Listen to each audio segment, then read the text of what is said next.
आदिदेव खजराट श्री भगवान महावीर स्वामी की जय जय जय। अहिंसा परमो धर्म की जय जय जय। परम पूज आचार्य गुरुवर श्री विद्यासागर जी महाराज की जय जय जय। बोले परम पूज मुनि श्री 108 प्रमाण सागर जी महाराज की नमोस्तु।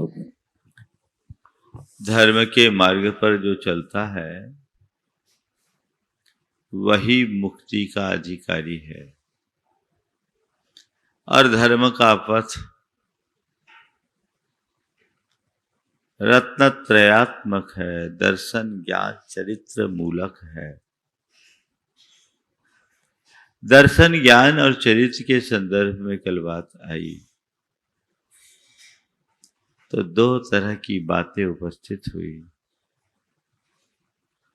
एक निर्वृत्ति रूप तो दूसरी प्रवृत्ति रूप।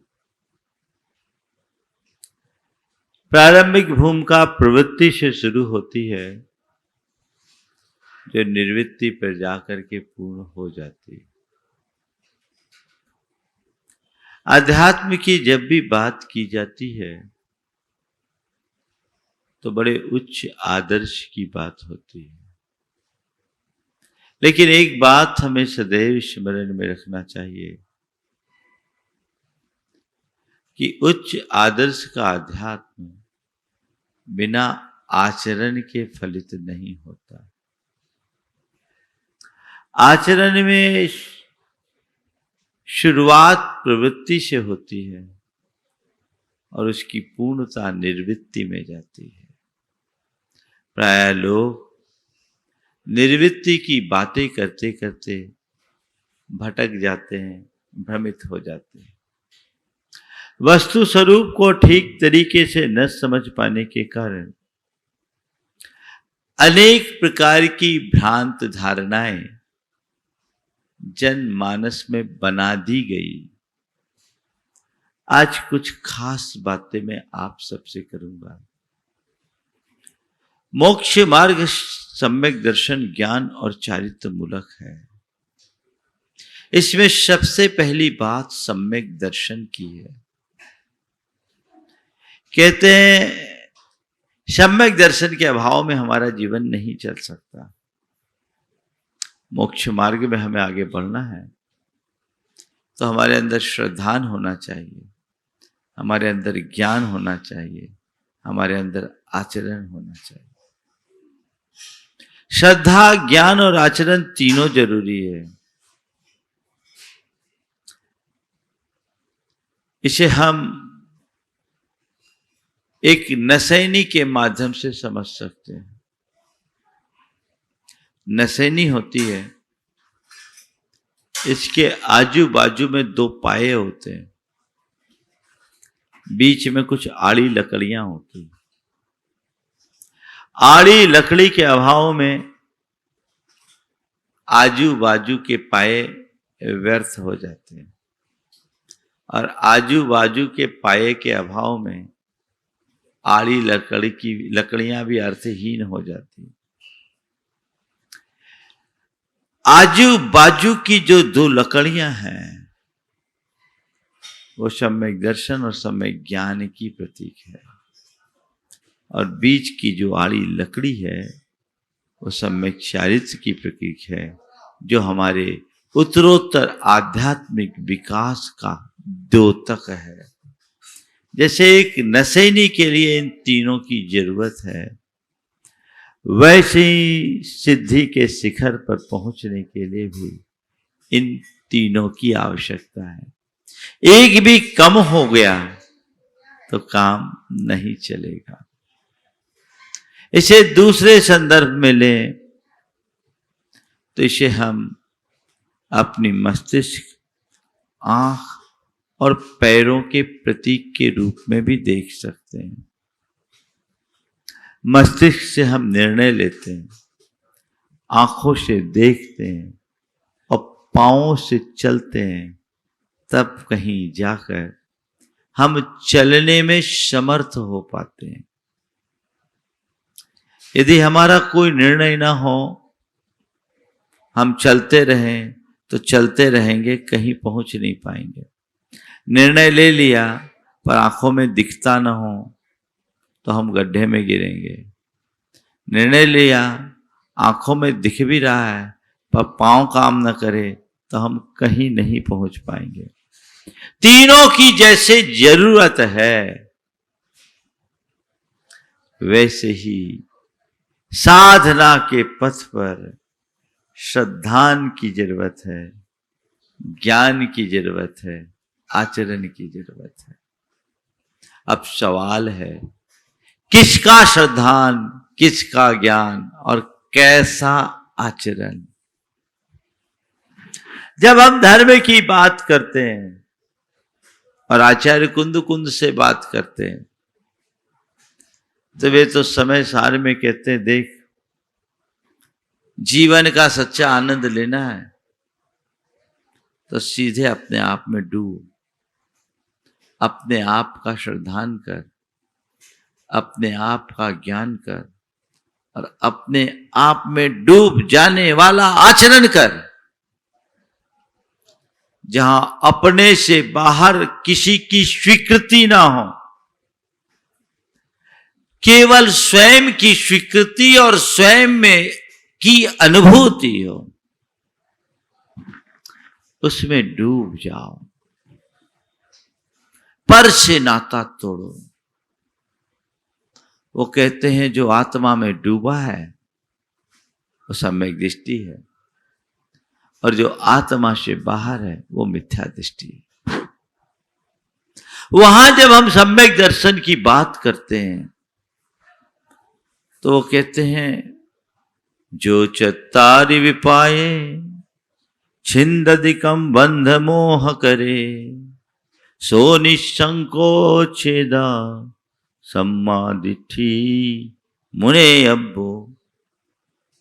वे बड़े आत्म ध्यान की बात करते हैं कि जो चारों प्रकार के कर्म को बांधने वाले मोहकारक पादों को छेदते, मिथ्यात्व को, असंयम को, कषाय को और योग को, वो सम्यक दृष्टि है। अर्थात जो वीत राग अवस्था को प्राप्त कर लिया वो सम्यक दृष्टि। उससे बाहर वो सब मिथ्या दृष्टि।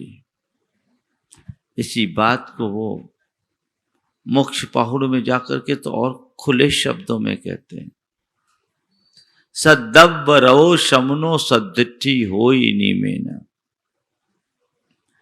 कि जो सद्रव्य में लीन श्रमण है वही सम्यक दृष्टि होता है। और सम्मत परिणदो पूर्ण हने दुठट्ट कम्माई, वो अपने सम्यक्त में परिणत होकर आठों कर्म का नाश करता है। इससे उलट परदब्ब रहो समनो मिच्छा इट्ठी हवे नीमेन मिच्छत परिणदो बंधे दुठट्ट कम्माई। स्वद्रव्य में जो लीन है, रत है, वो सम्यक दृष्टि। और पर द्रव्य में जो रत है वो मिथ्या दृष्टि।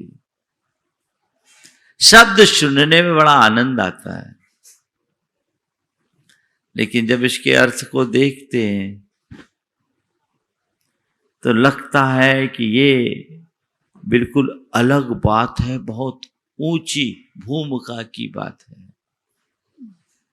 अगर इस अर्थ से हम सम्यक दृष्टि और मिथ्या दृष्टि की विवेचना करने लगे तो प्रवृत्ति में जीने वाले सब कोई मिथ्या दृष्टि साबित होंगे कि नहीं। और हम आपकी बात तो जाने दीजिए, जिस समय आचार्य कुंद इस गाथा को लिख रहे हैं वो गाथा पर द्रव्य में रत होने का द्योतक है, क्योंकि वो अपनी आत्मा से भिन्न भव्य जीवों के हित के भाव से लिख रहे हैं। स्वद्रव्य में रत है या पर द्रव्य में? और ये क्या कह रहे, पर द्रव्य रहो मिथ्या दृष्टि, सद्द्रव्य रहो शमनो सद्दिष्टि। तो आचार्य कुंद खुद उस घेरे में आ गए उन्होंने कहा आ गए तो आ गए, मुझे परवाह नहीं।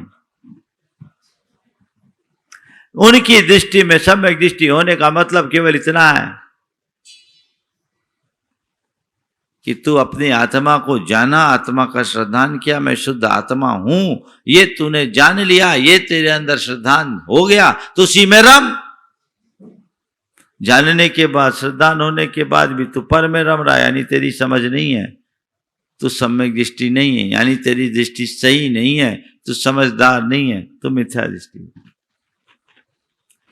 और इतना ही नहीं, हम आपकी बात तो जाने दीजिए, मैं आज आपको कुछ अध्यात्म की गहराई बता रहा हूं, और लोग कहां भूल करते हैं वहां आपका ध्यान केंद्रित करने जा रहा हूं। जब ये कहा जाता है तो आचार्य कुंद कहते, देख कोई भी हो, मैं तो जब समय सार की बात करूंगा तो उसे ही सम्यक दृष्टि मानूंगा जो अपने में डूबा हुआ है, जो अपने से बाहर लग रहा है वो सम्यक दृष्टि नहीं है, चाहे वो श्रुत केवली भी क्यों ना हो। समय सार में वे और आगे बढ़ते हुए कहते हैं, परमानुपमानम पिहुरागादीनम तो विद्यते जस्स नविशो जान दी अप्पा नयम तो सव्वा गम धरो भी अप्पाण मयानंतो अनपयम चा विशो अयानंतो की हो दि सम दिट्ठी जीवा जीवे अयानंतो। जिसके अंतरंग में एक परमाणु बराबर भी राग है, वो अपनी आत्मा को नहीं जानता। नविशो जान दी अप्पा नयम, वो अपनी आत्मा को नहीं जानता। कौन? हम तुम जैसे साधारण? बोले नहीं, सव्वा गम धरो भी, सारे वांगमय का ज्ञाता होने पर भी श्रुत केवली कल्पोपी नहीं हो सकता। यही बात उन्होंने प्रवचन सार में भी लिखी, और इसी आशय की बात उन्होंने अष्टपहुड़ में भी लिखा। बोले वो सम्यक दृष्टि नहीं। और फिर कह रहे अपानमयानंद, तो जब अपनी आत्मा को नहीं जानता, अनपयम चा विशो अयानंद, तो वो अनात्मा को भी नहीं जानता। और जो आत्मा को नहीं जानता, अनात्मा को नहीं जानता, की हो दि सम्यक दृष्टि, उसे सम्यक दृष्टि कैसे कह सकते हैं? क्योंकि जीवा जीवे अयानंद, तो न वो जीव को जान रहा है न अजीव को जान रहा है। आप समझ पा रहे बात को? वो बहुत हाइट पर जाके बोल रहे हैं। श्रुत केवली के सम्यक दर्शन को भी चैलेंज दे रहे हैं। उस श्रुत केवली को जिसके शरण में जाने वाले को क्षायिक सम्यक दर्शन हो जाए, उस श्रुत केवली को जिसका आगम के विधानानुसार इस संसार में कभी सम्यक तो नष्ट नहीं होता, और जो कभी असंयम, इस भाव में असंयम को प्राप्त नहीं करते। धौला में ऐसा आया, जिन्हें 14 पूर्व का ज्ञान हो जाता है, वो उस भाव में असंयम को प्राप्त नहीं होते, यानी 6वें गुणस्थान से नीचे नहीं आते। और पूरे संसार काल में उनका सम्यक दर्शन नहीं छूटता। उनके सम्यक को चैलेंज दे रहे हैं आचार्य कुंद। वो कह रहे ठीक होंगे वो सम्यक दृष्टि, आगम में लिखा होगा, लिखे रहने दो, मैंने भी लिखा है। वो खुद कहते हैं, आगे बताऊंगा। एक तरफ कह रहे एक परमाणु बराबर राग का नाम भी हो तो सम्यक दर्शन नहीं है, और आगे वो अष्टपाउड़ में कहते हैं अरहंते सुभक्ति सम्मतम, अरहंत भगवान के प्रति उमड़ने वाली शुभ भक्ति का नाम सम्यक है। वे कहते हैं पर में रत रहने वाला मिथ्या दृष्टि है, तो कहते हैं तागम तच्चानम सद्धनम हो ही सम्मतम, आप आगम और तत्व के श्रद्धान का नाम सम्यक दर्शन है। एक तरफ कहते तच्च रुई सम्मतम, तत्व की रुचि का नाम सम्यक है, तो दूसरी तरफ कहते हिंसा रहिए धम्मे, 18 दोष बज्जिए देवे, निगंथे पबने सद्धनम हो ही सम्मतम। हिंसा से रहित धर्म में, 18 दोष से रहित देव में, निर्गंथ मुनि में, और प्रवचन यानी शास्त्र में श्रद्धान का नाम सम्यक दर्शन है। परस्पर विरोधी बात नहीं, बात विरोधी दिखती है लेकिन इसमें कोई विरोध नहीं। अगर हम हर बात को उसके मूल संदर्भ से जोड़कर समझना चाहें तो ये सब बातें हमारे लिए बड़ी सुग्राह्य हो सकती है। जब कभी भी हम मिथ्या दृष्टि कहेंगे तो अध्यात्म में वो एक गाली है, पहला गुणस्थान। पर समय सार में आचार्य खुद कह रहे हैं मैं यहां बीतराग सम्यक दृष्टि को ही सम्यक दृष्टि मान रहा हूं। वो निश्चय सम्यक दर्शन की बात करते हैं। किसकी बात करते हैं? और हम जिन्हें अभी सम्यक दृष्टि कह रहे हैं वो सब व्यवहार में, दोनों में बुनियादी अंतर है। 4 बातें आप सबसे कहूंगा। आस्था, आश्वासन, आचरण, अनुभूति। आस्था, आश्वासन, आचरण, अनुभूति क्या है समझिए। प्रारंभिक भूमिका में श्रद्धा होती है आत्मा की। जान लिया मैं कौन हूं, मेरा क्या है, मेरा स्वरूप क्या है। लेकिन पुराना जो संस्कार है वो अंदर से उद्वेलित करता है, वो प्रभावित करता है। उसके परिणाम स्वरूप आचरण वैसा नहीं हो पाता। आस्था अलग, आचरण अलग, भिन्नता दिख रही है लेकिन जी नहीं पा रहे हैं। और एक भूमिका वो है, जान लिया तो अब पर से कोई मतलब नहीं। जैसी आस्था वैसा आचरण। मैं शुद्ध आत्मा हूं तो बस मैं हूं, मैं भी नहीं हूं, पर का कोई संबंध ही नहीं, उसी में डूब गया। ये परम अनुभूति है। लेकिन मैं तो हूं, आत्मा तो हूं, लेकिन ये मेरा शरीर है, ये परिवार है, ये परिजन है, ये धन है, ये संपत्ति है, ये जो अंदर से जुड़ा है वो अपनी ओर आकृष्ट कर रहा है। जान रहे, श्रद्धान है कि इनका मुझसे कोई नाता नहीं है, एक परमाणु भी मेरा नहीं है, पर मेरे पास है, भी मेरे काम का है। चित्त उनके साथ लग रहा है। जहां आस्था और आचरण में भिन्नता हो उसका नाम है सराग सम्यक दर्शन, व्यवहार सम्यक दर्शन। और जहां आस्था और आचरण की एक रूपता हो उसे कहते हैं बीतराग सम्यक दर्शन या निश्चय सम्यक दर्शन। इसे एक उदाहरण से समझिए। हर सिगरेट के डब्बे पे लिखा होता है इंजीरियस फॉर हेल्थ, लिखा रहता है। वैधानिक चेतावनी है, सिगरेट में जहर है। हर गुटखा के पाउच पर लिखा होता है ना। और जो पढ़े लिखे नहीं है उनके लिए वो चेहरा बना होता है बिच्छू जैसा, है ना, लिखा है। लेने वाला जान भी रहा है, मानता भी है कि हाँ भैया ये जानलेवा है, पर कहता क्या करूं, छूटती नहीं है, छोड़ूंगा अभी नहीं।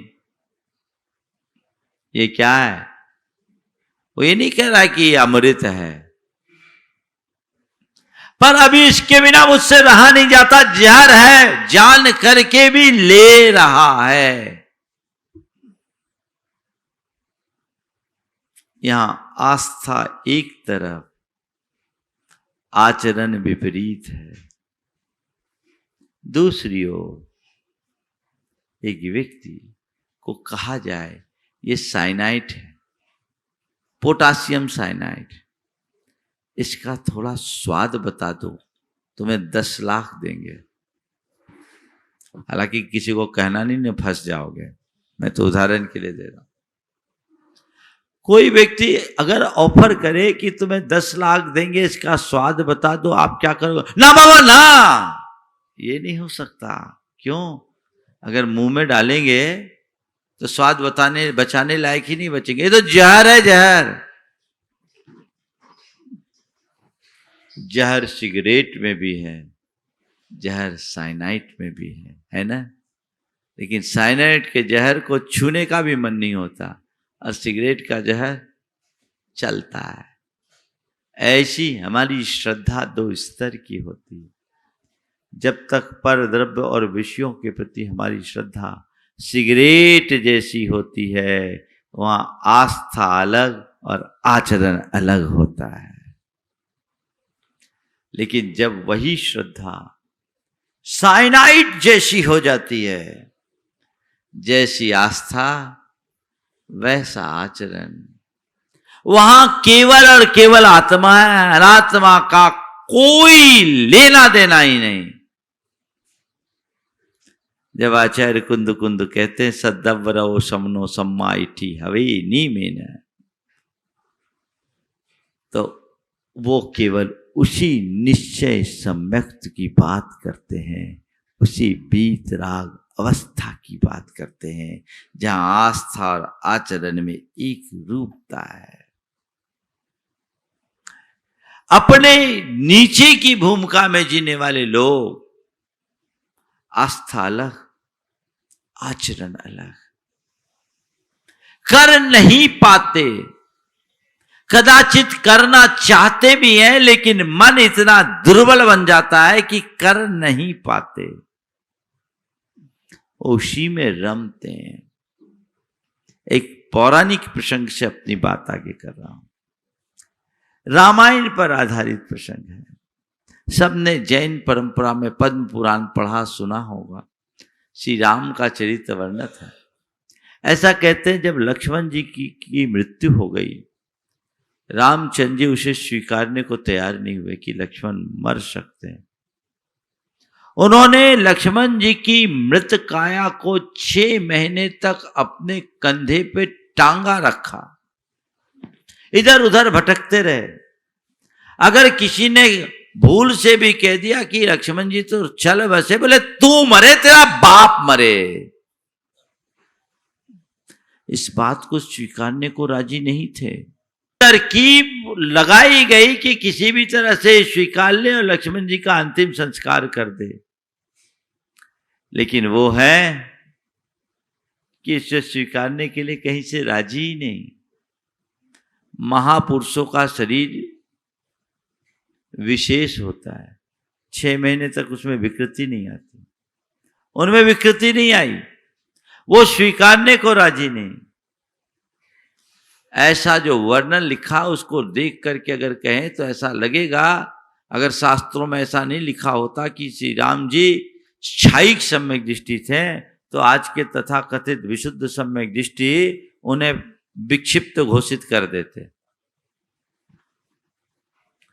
लेकिन राग था, भाई के प्रति राग था। वो आज भी उनसे आत्मा के स्वरूप पूछते तो वो यही बताते, संसार के संयोग वियोग का ऐसा चित्रण करते कि सामने वाले में वैराग आ जाए। सब मरे, रावण से लक्ष्मण भी मरेगा, लेकिन अभी नहीं मर सकता। ये कौन कहलवा रहा है? अंदर का राग। ये श्रद्धान है, मरना सबको एक दिन अपनी अपनी बार, लेकिन ठीक है बाहर आएगी, अभी नहीं है। ये क्या है? राग। अब एक दूसरा एपिसोड देखिए। जब वही रामचंद्र जी मुनि बनकर के तप कर रहे हैं, आत्म ध्यान में निमग्न है, स्वर्ग में सीता का जीव जो प्रतीन्द्र बना है महान तप के बल पर, वो 16वें स्वर्ग में है। वो सोचता है रामचंद्र जी और मेरा इतने भवों का साथ रहा, ये जिस तरह से ध्यान में मगन है मोक्ष चले जाएंगे, गड़बड़ हो जाएगा। अगले भाव में मुझे भी मोक्ष जाना है, क्यों ना खलल डालूं कि अगले भाव में हम दोनों एक साथ मोक्ष जाएं। क्या है राग? राग जो न कराए सो थोड़ा है। राग जो न कराए सो थोड़ा है। आ गया नीचे और भयानक उपसर्ग किया, उपद्रव करना शुरू कर दिया। उसका उद्देश्य रामचंद्र जी को सताने का तो नहीं था, पर उन्हें दिगाने का था। कैसे डिग जाए ताकि ये अटक जाए और अगले भाव हम दोनों साथ साथ मोक्ष जाए। कैसा विचित्र संयोग! एक सम्यक दृष्टि उपसर्ग कर रहा है और एक सम्यक दृष्टि उपसर्ग सह रहा है। उपसर्ग करने वाला भी सम्यक दृष्टि, उपसर्ग सहने वाला भी सम्यक दृष्टि। सम्यक दृष्टि पर उपसर्ग कर रहा है। बात हजम में होने लायक नहीं है, लेकिन है। क्या अंतर? ऐसा क्यों कर हुआ? क्यों कर हुआ? जानते हैं क्यों हुआ? रामचंद्र जी को कोई फर्क नहीं पड़ा। वो तो और जितना उपसर्ग हुआ उतने डूब गए और उन्हें केवल ज्ञान हो गया। उपकार ही हुआ परोक्ष रूप से। प्रभावित क्यों नहीं हुए? क्योंकि रामचंद्र जी अब बीत राग सम्यक की पूर्ण भूमिका में आ गए थे। अब पर मेरे सामने है ही नहीं। एगो हम सास दो आदा, नान दंसन लखनो, शेषा में बाहिरा भावा, सब्वे संजोग लखनो। एकमात्र शाश्वत आत्मा हूं, ज्ञान दर्शन लक्षण स्वभाव वाला। मुझसे पृथक जितने भी बाहरी पदार्थ है वो संयोग है, मेरे नहीं है। आह मिक्को खल शुद्धो दंसन नान मय्यो सदा रूबी, नव्याथी मज्ज किंचवी अन्नम परमाणु मित्तम्पि। मैं एकमात्र शुद्ध आत्मा हूं, दर्शन ज्ञान स्वरूप हूं, अरूपी हूं। मुझसे भिन्न एक परमाणु भी मेरा नहीं है। ये श्रद्धांत तो आपको भी है ना? इतना तो पता है महाराज, पता ही है भीतर क्या है वो भी मुझे पता है। आस्था अलग है, आचरण अलग है। वो बीतराग भूमिका में आ गए, आनंदानुभूति हो गई। तो क्या होता है? प्रारंभिक भूमिका में जब तक ध्यान की गहराई में नहीं उतरा जाए तब तक पर को पर जानने के बाद भी तत्परता बनी रहती है, और उत्तर भूमिका में पर का कोई नाता ही नहीं होता। लक्ष्य वही है, साध्य वही है, पर पहुंचने के लिए रास्ता तो क्रम से बढ़ेगा। पहले फूल खिलेगा तब फल उगेगा, बिना फूल के फल नहीं। फूल तोड़ दो फल मिलेगा। हमें फूल नहीं चाहिए, फल चाहिए। तोड़ के फेंको फूल, फिर बता देना फल मिल जाए तो। फूल भी जाएगा, फल भी जाएगा। फूल ही विकसित होकर फल में रूपांतरित होगा। ये बात सच है कि हर फूल फल नहीं बनता, लेकिन फूल के बिना फल नहीं उगता। व्यवहार से ही निश्चय को पाया जा सकता है। अब दोनों में अंतर है। एक में अनुभूति है, एक में आश्वासन है। सराग भूमिका में आत्मा की अनुभूति नहीं है, कई लोग हैं जो आज चौथे गुण स्थान में ही आत्मानुभूति खोजते हैं। सम्यक दृष्टि तो एक गृहस्थ भी है और सम्यक दृष्टि एक बीच रास्ता में डूबे हुए मुनिराज भी हैं। सीता का जीव भी सम्यक दृष्टि था, श्री राम मुनि अवस्था में भी सम्यक दृष्टि थी। दोनों बराबर हो जाएंगे क्या? दोनों के अनुभव में बड़ा अंतर। क्या अंतर?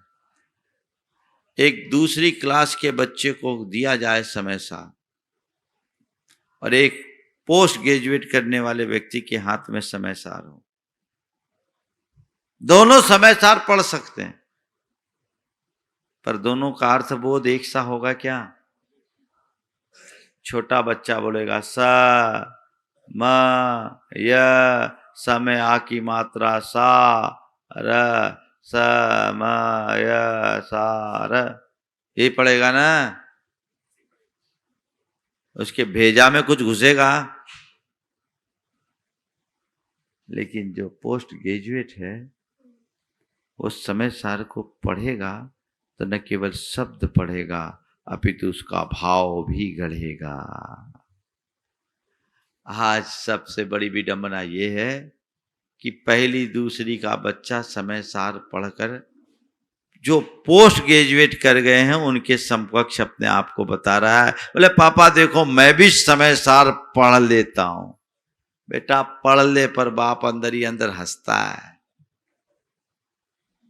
समझ में आ रही है बात? इसी ने सब गड़बड़ किया।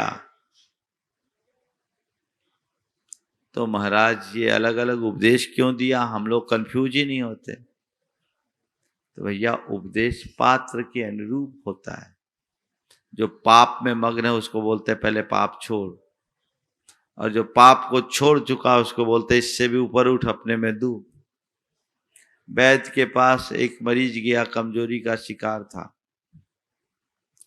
वैद्य ने उसे देखा, कहा तुम्हारा लीवर खराब है, घी खाना बंद कर दो। उसको घी का त्याग करा दिया। दूसरा व्यक्ति गया, वो जवान था, वो भी कमजोरी का शिकार था। पूछा क्या करते हो? बोले पहलवानी। खाते क्या हो? बोले रूखी रोटी। बोले रूखी रोटी खा करके पहलवानी करोगे तो कमजोरी नहीं तो क्या होगी? कल से घी का हलवा खाया करो। सामने वाला बड़ा आश्चर्य, एक ऐसा वैद्य है, एक ही बीमारी के दो लोगों को अलग अलग इलाज, एक से घी छुड़वा रहे हैं और एक को घी खाने बोल रहे हैं। बोले बात क्या है? अरे भैया रोग के अनुसार चिकित्सा की जाती है, रोगी के अनुसार नहीं। तुम्हारा लीवर खराब है इसलिए घी तुम्हारे लिए जहर है, और तुम पहलवान हो तो तुम्हारे लिए घी की जरूरत है, घी तुम्हारे लिए अमृत है। समझ गए? पर क्या बताएं, आज यही हो रहा है। जिनका लीवर खराब है वो घी का हलवा खा रहे हैं, सो लीवर तो गया, हलवा और बेकार हो रहा है। उन्हें अपने लीवर को दुरुस्त करने की जरूरत है, तब हलवा खाए। अभी तो खिचड़ी खा के काम चला है, मट्ठा पी के काम चला है। समझ गए? तो आगे बढ़ेंगे। पात्रानुरूप उपदेश। अनुभव समान नहीं होते। आत्मा की अनुभूति केवल और केवल उन्हें होती है जो वीत राग दशा को प्राप्त करते हैं। यहां क्या है? यहां आश्वासन है। जैसे कोई बहुत प्यासा हो, प्यास से पीड़ित हो, तो प्यास से पीड़ित व्यक्ति को कहा जाए कि जाओ, वो 1 मील आगे नदी बह रही है, वो उधर जा रहा है। थोड़ी राहत से मिली कि भैया आप पानी मिलेगा, अभी तक तो प्राण निकले जा रहे थे। नदी के निकट पहुंचा है, ठंडी ठंडी हवा आ रही है, कुछ आनंद की अनुभूति होगी, तसल्ली से आएगी, भैया आप प्यास मिट जाएगी, पक्का है, अब मेरे जान बच जाएगी। चलो बहुत बहुत उपकार किया उनने, मुझे पानी बता दिया। अब नदी के निकट पहुंच गए, पानी के पास भी पहुंच गए। तसल्ली, कितना स्वच्छ साफ पानी है, ये मेरे लिए प्यास ही नहीं मुझे जीवन दान देगा। पर ये बताओ अभी प्यास बुझी है क्या? वो वहीं खड़ा रहे, पानी देखता रहे तो बुझ जाएगा। उसकी प्यास कब बुझेगी? जब वो नदी के जल को अपने अंजलि में लेकर उसका पान करेगा, गले से नीचे उतारेगा, तब उसे तृप्ति की अनुभूति होगी ना। तो जब तक आस्था और आचरण में अंतर है, तब तक कोरा और कोरा आश्वासन है। जब आस्था और आचरण में एक रूपता है, तभी अनुभूति है, वही वीतराग दशा है, वही निश्चय है, वही शुद्धोपयोग है। समझ में आ रही बात आप लोग? तो अलग अलग भूमिका की बात है। समय सार में आचार्य कुंद ने उसे ही केंद्रित किया है, पर वो ये नहीं कहते कि केवल सम्यक दृष्टि यही है। बोले यहां तो यही है, और इस सम्यक दृष्टि को तुम आम सम्यक दृष्टियों में मत खोजना, क्योंकि मैंने यहां केवल वीतराग सम्यक दृष्टि की बात कही है। और वो वीतराग सम्यक दृष्टि वही होता है जिसके पास वीतराग चारित्र है। पर हां, घबराना नहीं, घबराना नहीं। अगर तू व्यवहार के सम्यक को भी प्राप्त कर लेगा तो कल तू इस भूमिका में आ सकता है। और उसकी बात उन्होंने अन्यत्र कही, वही समय सार में कहते, जीवादि सद्धनम तेसाम अधिगमो नानम रायादि परिहरणम चरणम एसो दुमोकपो। वहां आत्मा से भिन्न जीवादि के श्रद्धान को सम्यक कह रहे हैं। वे ही कह रहे हैं अरहंत सुभक्ति सम्मतम, अरहंत भगवान में शुभ भक्ति का नाम सम्यक है। वे ही कह रहे हैं हिंसा रही धम में 18 दोष बज्जिए जीवे निगंथे पवने सद्दानम हो ही सम्मतम। हिंसा से रही देव में 18 दोष से रही धर्म में, हिंसा से रही धर्म में 18 दोष से रही देव में, निर्गंथ मुनि में और प्रवचन में श्रद्धान का नाम सम्यक है। वे ही कह रहे अत्तागम तच्चानम सद्धनम हो ही सम्मतम, और बव गए अशेष देशो शुद्धप्पा होई अत्ता परमप्पा होई अत्ता। तो ये आचार्य कुंद की उक्तियां हैं, वो अलग अलग भूमिका को ध्यान में रखते हुए है। इसलिए मैं आप सबसे कहूंगा, समय सार पढ़ो, पर उसे समझते हुए उसके अर्थ में चूक मत जाना। क्योंकि आचार्य कुंद का इसका आभास था कि यह अध्यात्म का तत्व हर किसी को हजम नहीं होगा, लोग इसका गलत दुरुपयोग भी कर सकते हैं। इसी आशंका से प्रेरित होकर उन्होंने समय सार में लिखा, तम एयत वियत्तम तम एयत विभत्तम दाये हम अपनो सवेन जदि दाये जपमानम चुके ज छलम न घेतब्बम। मैं उस एकत्व विभक्त आत्मा की बात तुम्हें दर्शा रहा हूं, तुम्हें बता रहा हूं, लेकिन यदि उस प्रतिपादन में मुझसे कोई चूक हो जाए तो तुम छल ग्रहण मत करना। उन्हें पता था 20वीं शताब्दी में कोई छलिया उतार लेगा, कोई छल ग्रहण कर सकता है, अर्थ का अनर्थ हो जाएगा, चूक जाओ। और इन अर्थों को लेकर के नीचे की भूमिका में रहने वाले को मिथ्या दृष्टि मत कह देना कि जो परद्रव्य में रथ है सो मिथ्या दृष्टि। तो अरहंत की भक्ति करने वाला भी मिथ्या दृष्टि, देव गुरु शास्त्र के प्रति समर्पित रहने वाला भी मिथ्या दृष्टि नहीं। भूमिका के अनुरूप ही उपदेश होता है, और हम जिस भूमिका में हमें उसमें चलना है। आज जो बात मैंने आपसे की केवल अपने कंसेप्ट को ठीक करने के लिए कहा। मैं आपसे कहूंगा कि समय सार को अगर पढ़ना है और सुनना है ना, तो उसके मुख से सुनो, जिसने समय सार को पढ़ा नहीं, जिसने समय सार को जिया है, जिसने समय सार का अनुभव किया है। गुरु मुख से ही समय सार सुनो तो जीवन का आनंद है। नहीं तो लोग समय सार का अर्थ समय के हिसाब से निकाल देंगे, कुछ को अंडरलाइन करेंगे, कुछ को अंडरग्राउंड करेंगे, मामला बिगड़ जाएगा। ऐसा नहीं होने चाहिए। अलग अलग भूमिका के अनुरूप सबकी अनुभूतियां होती। एक बार एक भाई ने कहा, महाराज जी आप चौथे गुणस्थान में शुद्ध आत्मा की अनुभूति मानते हो कि नहीं मानते हो? मैंने कहा आचार्यों ने माना होता तो मैं मानता, उनने नहीं माना तो मैं कैसे मानूंगा? बोले महाराज जी जो अनुभूति ऊपर होती वो नीचे भी होती, जो सम्यक दृष्टि ऊपर है वही सम्यक दृष्टि नीचे है। जब ऊपर के सम्यक दृष्टि को वो अनुभूति हो सकती है तो नीचे की सम्यक दृष्टि को अनुभूति क्यों नहीं हो सकती? मैंने उसे एक किस्सा सुनाया कि शिष्य गुरु के चरणों में साधनारत था। एक दिन गुरु के पास शिकायत लेकर चला गया। अरे गुरुदेव इतने सालों से आपके चरणों में है, आपके चरणों में हूं, आपने कहा था मैं तुझे अपनी आत्मा की अनुभूति कराऊंगा, आज तक नहीं हुई। बोले बेटा अभी तुझे और साधना करने की जरूरत है, वक्त लगेगा। गुरुदेव जब आपको अनुभूति हो सकती तो मुझे क्यों नहीं हो सकती? जो आत्मा आपकी वही आत्मा मेरी है। जब आपको वो अनुभूति हो सकती तो मुझे क्यों नहीं हो सकती? गुरु ने कहा इसकी आंख खोलना जरूरी है। कहा एक काम कर, पानी लेके आ। पास में एक नदी बहती थी, एक लोटा पानी लेकर आया। जब पानी आया लोटा लेकर सामने रखा शिष्य ने, गुरु ने कहा इसमें नाव चला, इसमें नाव चलाओ। गुरुदेव इसमें नाव कैसे चलेगा? ये तो लोटा है, नाव तो नदी के पानी में चलेगा। गुरु ने कहा जो पानी नदी में है वही पानी नाव लोटा में है। जब नदी में नाव चल सकती तो लोटे में नाव क्यों नहीं चल सकती? जो पानी नदी में है वही पानी लोटे में है। जब नदी के पानी में नाव चल सकती है तो लोटे के पानी में नाव क्यों नहीं चल सकती? दोनों का पानी तो एक है। शिष्य समझ गया गुरुदेव बात बिल्कुल ठीक है, नदी में पानी अथाह है और नाव में लोटे में पानी थोड़ा है, इसमें नाव नहीं चल सकती।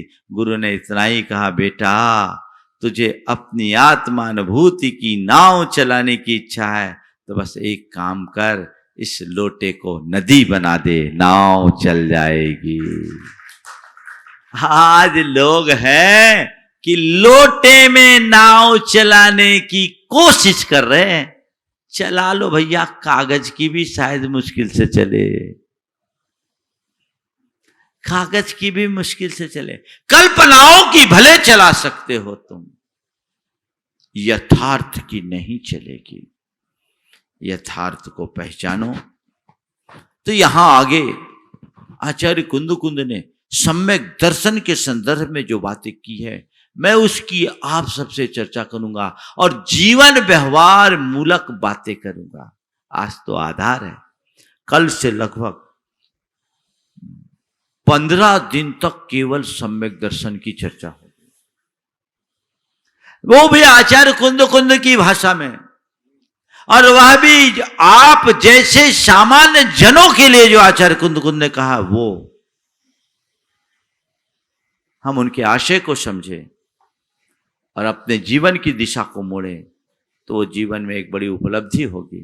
हो सकता आज की कुछ तात्विक बातें लोगों को समझ में नहीं आई हो, लेकिन कल से जो बातें होगी वो ऐसी होगी जो समझ में नहीं आएगी, सीधे भीतर घुसेगी, सीधे भीतर घुसेगी। आज तो हमने बेस बनाया, सम्यक दर्शन क्या है। आचार्य कुंद ने भूमिका के अनुरूप अलग अलग लोगों के लिए सम्यक दर्शन की अलग अलग परिभाषा दी है और कल से मैं शुरू करूंगा उस परिभाषा को जो एक आम जनों के जीवन के लिए जरूरी है। कल का मुख्य प्रतिपाद होगा हिंसा रहिए धम्मे 18 दोष बज्जये देवे निगंथे पब्बैने सद्धनम होई समत्तम। देव में, धर्म में, देव में, गुरु में और शास्त्र में श्रद्धान, वो श्रद्धान कैसा होना चाहिए और धर्म का स्वरूप क्या है, देव का स्वरूप क्या है, शास्त्र का स्वरूप क्या है, गुरु का स्वरूप क्या है, ये हमारे श्रद्धान में आना चाहिए, जिससे हम अंतरंग आत्मा को पहचान कर अपने जीवन का पथ प्रशस्त कर सके। क्रम से विवेचन होगा। यहीं पर विराम। बोलिए परम पूज्य आचार्य गुरुवर श्री विद्यासागर जी।